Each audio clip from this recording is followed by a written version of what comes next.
New criminal laws की enforcement की तारीख के नजदीक आते ही देश भर में हलचल हो रही है। कहीं एक तरफ सरकार की तरफ से इन नए कानूनों को अच्छे से ग्राउंड में उतारने के लिए तैयारियां चल रही हैं, वहीं दूसरी तरफ लीगल फ्रेटर्निटी और डिफरेंट सेक्शंस ऑफ सोसाइटी इसके विरोध में प्रदर्शन कर रही है। वेस्ट बंगाल बार काउंसिल की खबर तो आपने सुनी ही होगी, जहां उन्होंने फैसला किया है कि वो 1 जुलाई को एज अ ब्लैक डे समझते हुए कोर्ट्स में प्रोटेस्ट करेंगे और कोई भी जुडिशियल वर्क नहीं करेंगे। सुप्रीम कोर्ट के कई सीनियर एडवोकेट्स ने अपने concerns bar council of India, chief justice of India और लॉ मिनिस्ट्री के सामने भी एक्सप्रेस किए हैं और इन लॉज को पोस्टपोन करने की रिक्वेस्ट करते हुए एक कमेटी की मांग की है जो न्यू क्रिमिनल लॉज को अच्छे से असेस और इवैल्यूएट करे। हालांकि अब तक उनकी इन मांगों पर कोई एक्शन नहीं लिया गया है, ना ही कोई खबर मिली है कि कब तक उनके सजेशंस और रिक्वेस्ट से डील किया जाएगा। लेकिन वहीं सुप्रीम कोर्ट और हाई कोर्ट्स में इन लॉज को हॉल्ट करने की पिटीशंस भी फाइल होना शुरू हो गई है। एक recently filed petition supreme court से रिक्वेस्ट करती है कि न्यू क्रिमिनल लॉज जो 1 जुलाई से लागू होने वाले हैं उनकी इम्प्लीमेंटेशन रोक दी जाए,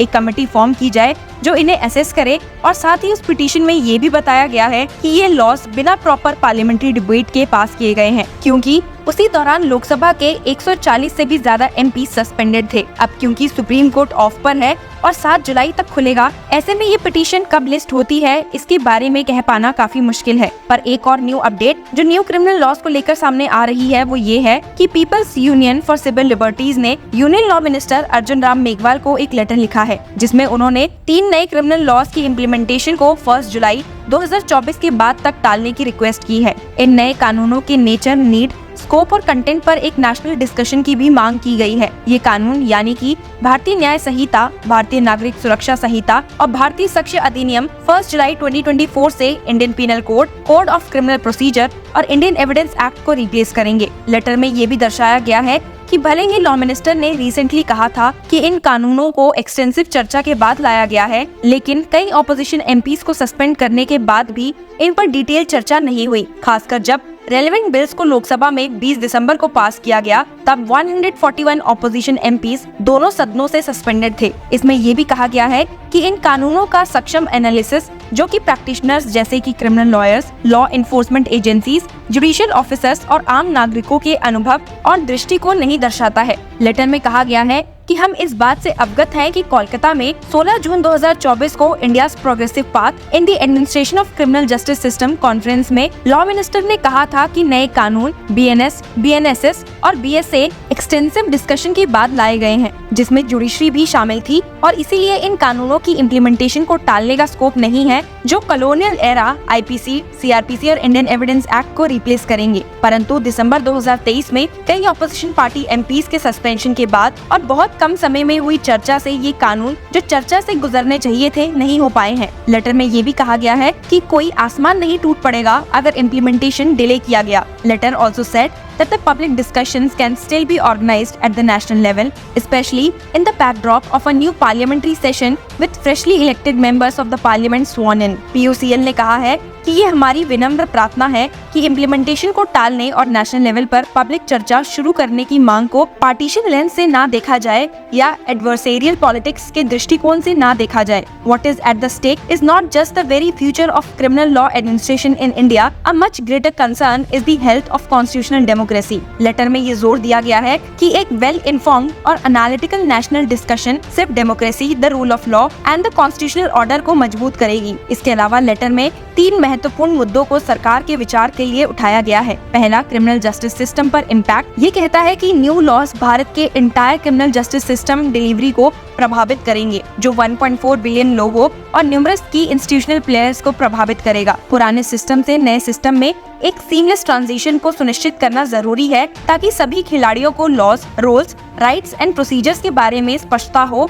और आम नागरिक को गलत बने कानूनों और अनफेयर एडमिनिस्ट्रेशन के कारण मुश्किलें नहीं झेलनी पड़े। दूसरा कंसर्न जो उठाया गया है वो ट्रांजिशन टाइमलाइन का है। इसमें देखा गया है कि इलेक्शन शेड्यूल 16 फरवरी 2024 को इलेक्शन कमीशन ने 19 अप्रैल से 1 जून तक इलेक्शंस और 4 जून को रिजल्ट्स की घोषणा की। इसका दूसरा स्टेज इम्प्लीमेंटेशन नोटिफिकेशन 23 फरवरी 2024 को एक गैजेट नोटिफिकेशन जारी किया गया जिसमें कहा गया कि नए कानून 1 जुलाई 2024 से प्रभावित होंगे। तीसरा stage, election workload. Election period के दौरान पुलिस और एडमिनिस्ट्रेटिव ऑफिशियल्स इलेक्शन ड्यूटीज में व्यस्त थे। इसका मतलब ये हुआ कि वे नए क्रिमिनल कानूनों की कंटेंट, प्रोसेस और इम्प्लीमेंटेशन पर ट्रेनिंग प्रोग्राम्स में शामिल नहीं हो पाए। फोर्थ स्टेज है ट्रेनिंग पीरियड। इसमें कहा गया है कि 4 जून से 1 जुलाई तक केवल 26 दिन थे नए कानूनों के लिए उचित ट्रेनिंग और प्रिपरेशंस के लिए। और लास्ट है training challenges. Bureau of public research and development training modules बना रहा था, लेकिन टाइम फ्रेम बहुत कम था। पुलिस ऑफिशियल्स के लिए 1 से 5 दिन तक के लिए ट्रेनिंग प्रोग्राम्स कंडक्ट किए गए, लेकिन ये पूरे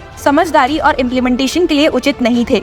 लेटर कहता है, the sheer size of our country and mammoth number of people involved across many levels from the junior most to the very experienced makes it impossible for this process to be completed in the 26 days after election results were announced on 4th June 2024 or even the 4 months after the Gazette notification about implementation of the new criminal laws issued on 23rd February 2024। Letter ने इस fact को बताया कि parliamentary sub committee on home affairs ने ये note किया है कि नए कानूनों का बहुत सारा कंटेंट एग्जिस्टिंग कानून से कट एंड पेस्ट है। लेटर में एक महत्वपूर्ण सवाल उठाया गया है, saying if the bulk of the content of the new laws, BNS, BNSS and BSA are only a repetition of the old laws, wouldn't amendment to the old laws have been sufficient? What new advantage is gained by passing the new laws? Letter में कई discrepancies भी highlight की गई हैं, जैसे कि कई जगह अनक्लियर लैंग्वेज का होना, जो इन कानूनों के प्रभाव को लेकर चिंता को बढ़ा देता है जब ये फोर्स में आएंगे। ये भी कहा गया है कि बिना क्रिमिनल जस्टिस सिस्टम की इंफ्रास्ट्रक्चर नीड्स को एड्रेस किए BNSS में ट्रायल स्टेजेस को कंप्लीट करने के लिए टाइम फ्रेम्स देना कॉस्मेटिक से ज्यादा नहीं होगा और वर्स्ट केस में सेंस ऑफ इम्प्यूनिटी के साथ इग्नोर किया जाएगा। आखिरी में नए कानूनों को कोर्ट प्रोसेसेस में मॉडर्न टेक्नोलॉजी जैसे इलेक्ट्रॉनिक सर्विस ऑफ समन्स और वारंट्स इंट्रोड्यूस करने के बारे में भी बात की गई है और कुछ गंभीर चिंताएं हाईलाइट की गई है। डिजिटल डिवाइड, ऑनलाइन थ्रेट्स और नए कानूनों का डाटा इंटीग्रिटी और इलेक्ट्रॉनिक एविडेंस से जुड़े अधिकारों की सुरक्षा का ध्यान नहीं रखने का मुद्दा भी इस लेटर में उठाया गया है। लेटर ने ये कहकर कंक्लूड किया है that it needs to be emphasized that the new criminal laws with all their inherent shortcomings, problems, imprecise definition and objectionable features will come into effect from 1st July 2024. It is under these circumstances that we urge the Government of India to postpone the implementation of the 3 new laws so as to give sufficient time for all the key institutions and stakeholders. PUCL ने ये कहते हुए अपना letter खत्म किया है that we urge that the government and all the political parties do not view this as a partition issue or in an adversarial manner but approach this as a matter of national concern. अब इस letter को पढ़ने के बाद आपको क्या लगता है कि क्या न्यू क्रिमिनल लॉज को इन्फोर्स किया जाना चाहिए या नहीं? Tell us in the comment section and keep following Law Chakra for more such news and legal updates.